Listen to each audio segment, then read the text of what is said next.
Hello, everybody. This is Purge. I'm bringing you guys a patch review. I don't know if you know this is out yet, but here I am. I just got a link about it, so I was like, damn it, I'm not doing anything right now. Let's make a video. First of all, do you guys like my t-shirt? I got this at NASL, day 9, threw it into the crowd to Thundertoss, and then Thundertoss passed it down to me, so here it is.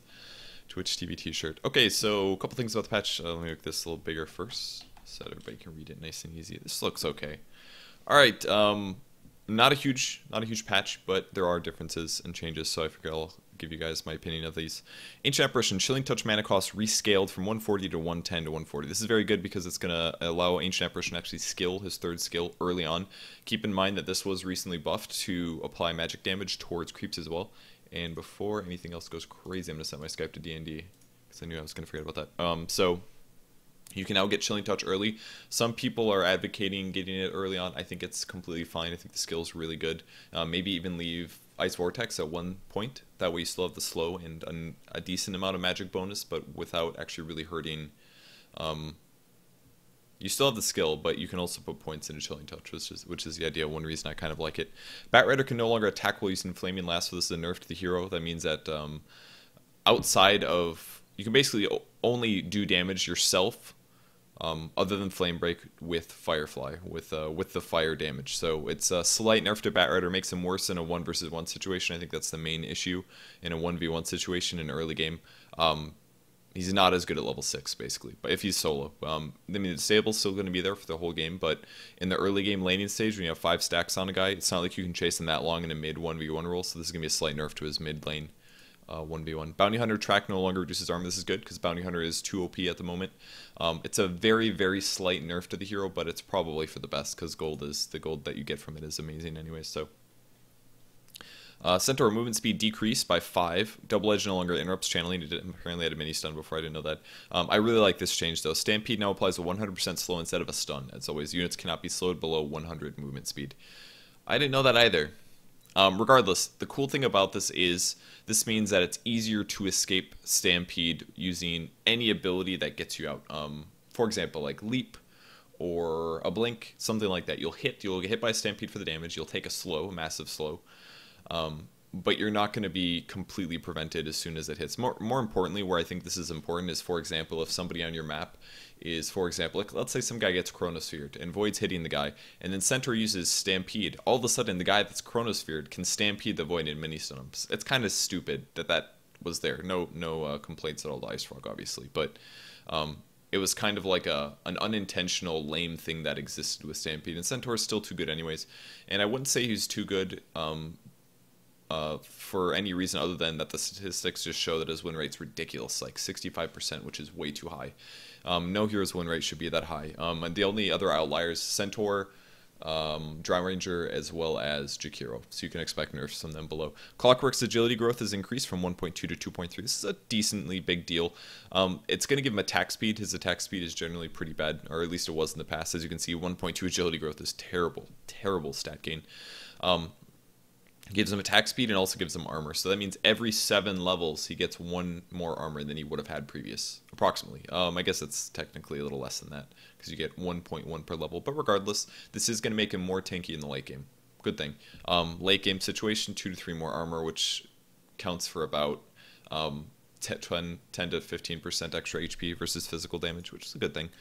Dazzle's Shallow Grave cast range is rescaled, so it's a longer range at level 1, same range at level 4. This is good because that means you're more incentivized to leave it at level 1, which I think is good. Doombringer Scorched Earth now affects other units you control. That includes the HP regen as well as the movement speed. So this can be a pretty good teamfight skill now, actually.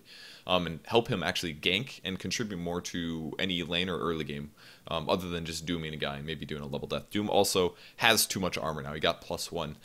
This is just a joke, of course. There was a period of time where Doom's armor was much higher, and it had to get nerfed all the way down to 0 because he was just a little too good at the time. Currently, Doom is not a popular hero, but he now goes from 0 armor to 1. Woohoo! That's why the joke. Drow Ranger's True Shot Aura now only affects non-hero units within 900 range of Drow.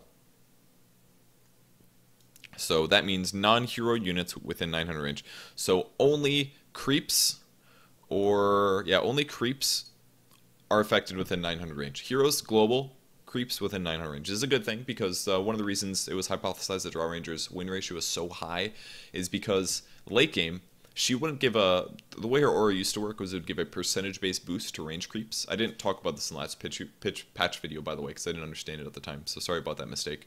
But it used to give a percentage-based increase of damage, so it would increase your range damage by 26%. That means a creep does 23 damage, and his damage increases by 26%. He only gets like 4 or 5 damage from that, which is, not a big amount. But now it's based on how much agility you have, so Dry Ranger's agility naturally goes up as the game increases, so for a creep in the late game, it gets like triple the damage. That's crazy. That means your 1 range creep is equivalent to 3 range creeps, which means that the wave is constantly going to push towards your enemy's base, which is why Dry Ranger had such a high win ratio, is because there's always pressure on your opponents. Kind of similar to a Nature's Prophet.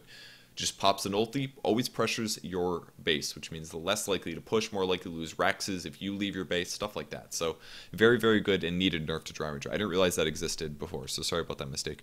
Earthshaker gets a buff after shock stun duration rescaled. It's a much higher stun at level 1. Very cool, 0.6 seconds. The damage is also for Aftershock is increased. At level 1 it starts at 50 and goes all the way to 125.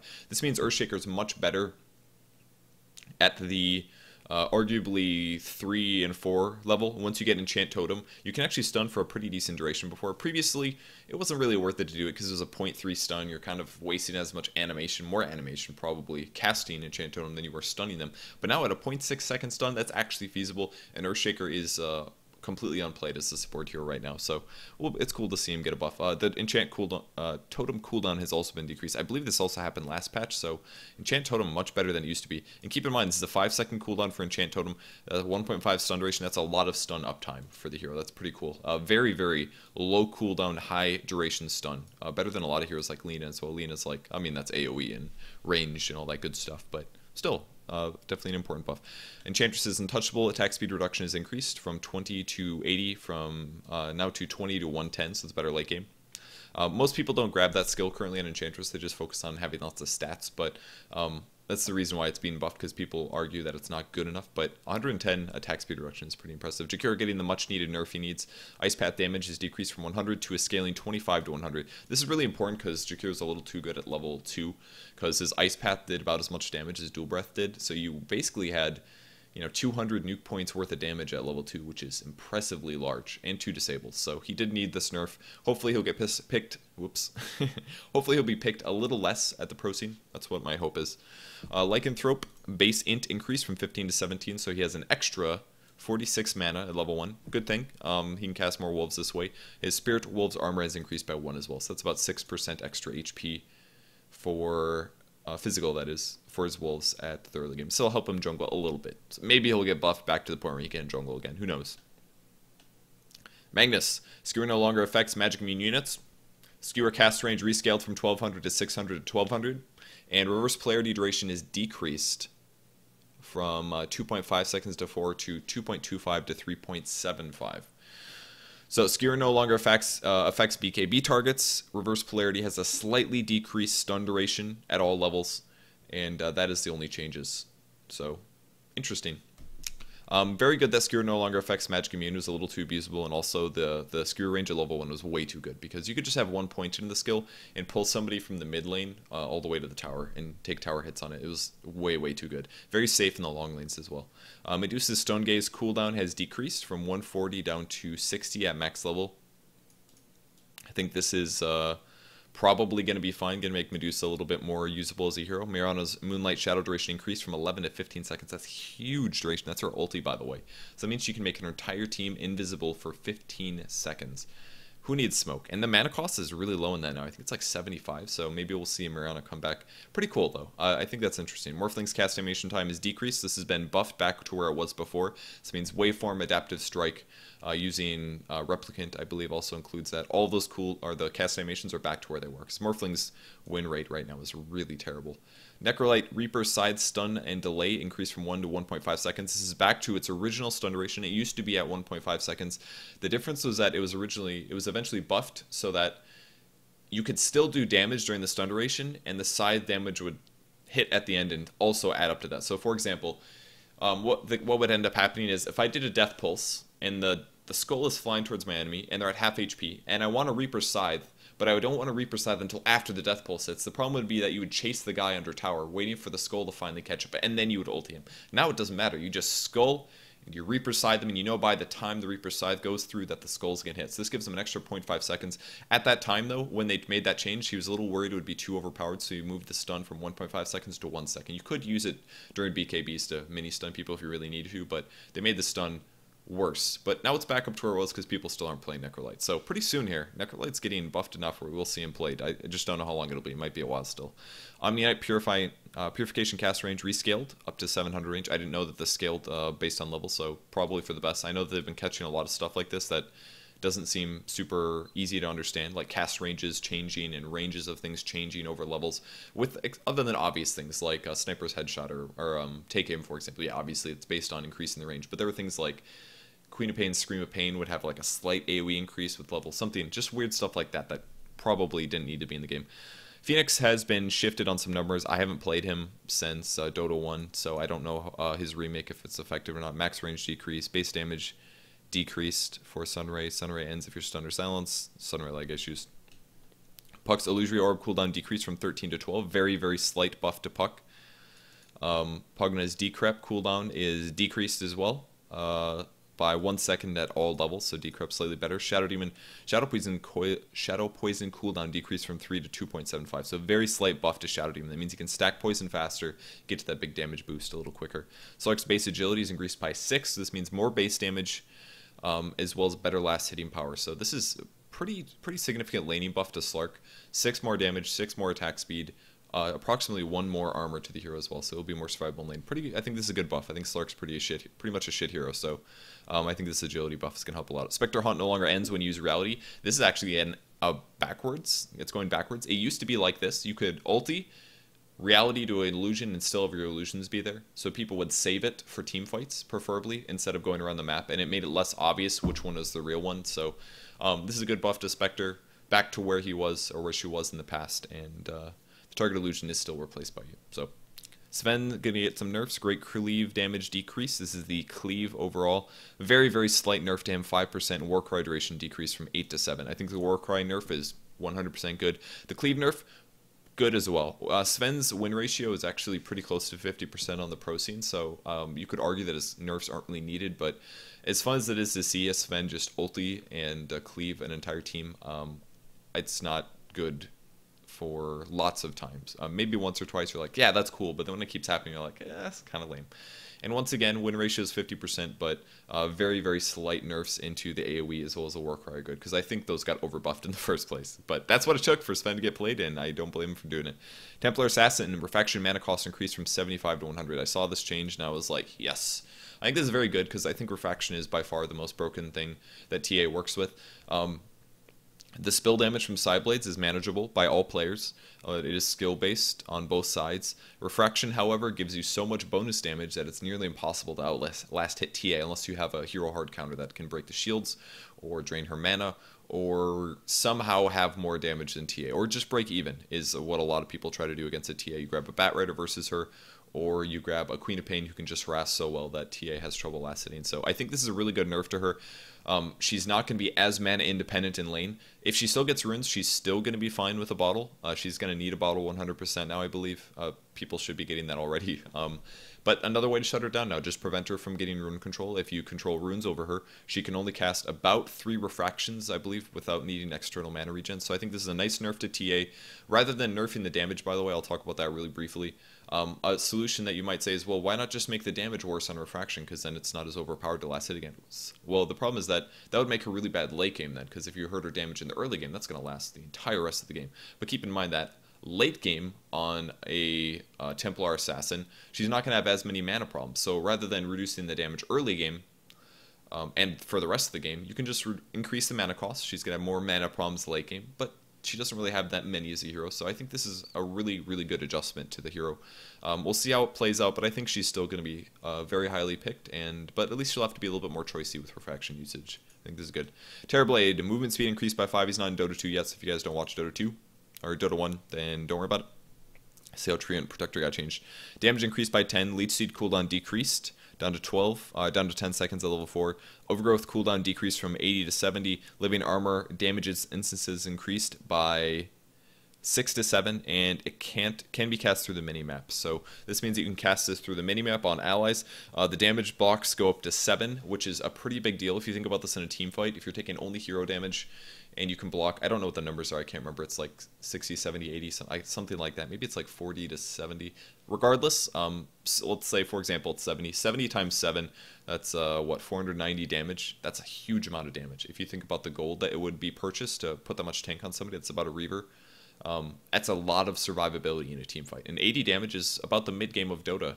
Maybe heroes level 10 or something. Most people hit for around 80 or so. All of that damage gets blocked, and that should be a lot of survivability. So I think Treant maybe isn't playing the role that he could at the moment. Maybe it's like as a farming support hero, like a mech pipe carrier with pushing. Something like that would be good, but I think his role is still a little weird. And the damage increase is really only going to benefit him if he's farming and feels safe or goes carry, which I don't think the carry build works very well myself. Undying decay damage is reduced, especially at level 1. Level 4 it is also reduced slightly, but the biggest hit is going to be level 1. That's a huge damage nerf for level 1, so it's for the best. So Undying is too good right now. Vengeful Spirit Wave of Terror damage is increased at all levels. 30 damage at level 1 up to 90, so pretty good. Viper base strength increased by 3. This is an HP buff of 57, which is pretty massive, actually. It's equivalent to an extra gauntlet at the start of every game. So I agree with this. I think Viper does need slight buffs. He's a little too squishy for his lane. Like, he's supposed to be the master of trading hits, but he didn't really have the HP to do it. I think his HP starts off around 492, something like that, at level 1, which is relatively low, considering he's kind of an agility carry. Warlock Shadow Ward cooldown is decreased. I think this is a very good thing. Shadow Ward was pretty long cooldown before. Weaver Sakuchi damage increased at the max level, so it's going to make Weaver better late game. Winter Wyvern looks like the Arctic Burn. I don't know anything about this hero, so I'm not going to talk about this, but cool. Changes to this hero. Oh god. Didn't mean to do that. Zeus, strength growth increased from 1.8 to 2.3. This is an extra half of a strength per level, which means about 10 HP. About 10 HP per level. Zeus is going to get extra. So once you're level 10, that means you get about 100 extra HP, which is pretty significant. About that point, he's sitting about 800, 900 without any HP items. So that's a good buff to Zeus. Might be played more often because squishiness is definitely his problem. Items changed. Crit multiplier decreased for Barizza. That is now cheaper by 200 gold. I think this is a very good thing. Barizza is kind of the more popular item right now than Monkey King Bar. There was definitely a period of time where Monkey King Bar was by far the more popular. Crits are stacking with cleaves extremely well right now, so this makes cleaving critting strats less effective. So this is a direct nerf essentially to the cleaving critting strat that Svens are doing, which I think is a good thing. It's a little too good. The ability to crit an entire enemy team is scary as hell. Crystallis damage is also decreased from 35 to 30, so yeah, overall nerfs to crit items. Eye of Scotty, HP bonus increased by 50, MP bonus increased by 100 actually, so pretty large buff to Eye of Scotty here. Still don't really think we'll see this item be used very often, but regardless. Shiva's Guard freezing attack or freezing aura attack speed reduction are increased by 25 to 30. So this means Shiva's Guard is slightly better. Items generally underused. Almost always people pick up Sheeps instead. So it'll be fun to see the item used a little bit more often. I like it a lot. Miscellaneous is Harpy's Chain Lightning. Mana cost reduced from 90 to 50. So this means much more likely to see this on a Doombringer. So maybe I'll bring you guys a Doom Chain Lightning build sometime soon and not even have to get... Probably still will have to get Arcane Boots, I think. But I think it'll be a fun build. It's a really low cooldown spell, and I think it does 120 damage, which isn't massive, but it'd be kind of like a casting build. Run around, just cast level deaths, and just level deaths and dooms and chain lightnings. Sounds pretty cool to me. All right, that's it. That's it for the patch. Nice small one. Thanks everybody for watching. This is way shorter than all my previous videos. Thanks everybody for tuning in, and hope everything's going good with you guys. A little bit of update. I am going to a LAN tournament tomorrow, a little bit east from me, in California. I'm playing with a Doom stack of players. It's going to be myself. I'm playing long lane. Our team is called 4 Asians plus 1. I'm the only non-Asian person. My other team members are myself. It's myself, Blitz, Luminous, Fluff, as in Fluff and stuff from Team Liquid, and our last player is Aosin, who's on like an amateur level team that scrims a lot called Aosin +4. So that is our 5-man team. We're gonna go play some tournaments. I think there's prize pools and t-shirts, so I'll make sure to tweet some pictures if you guys want to see more from that. I will be tweeting tomorrow. Go follow me at twitter.com/purgegamers, and you guys can see that information. I'll take pictures and stuff, I'm sure, with the team and the setup. It's at a LAN cafe somewhere. I don't know very much about it, but we're going tomorrow. It should be fun. So thanks everybody for watching. I'll see you later. Bye.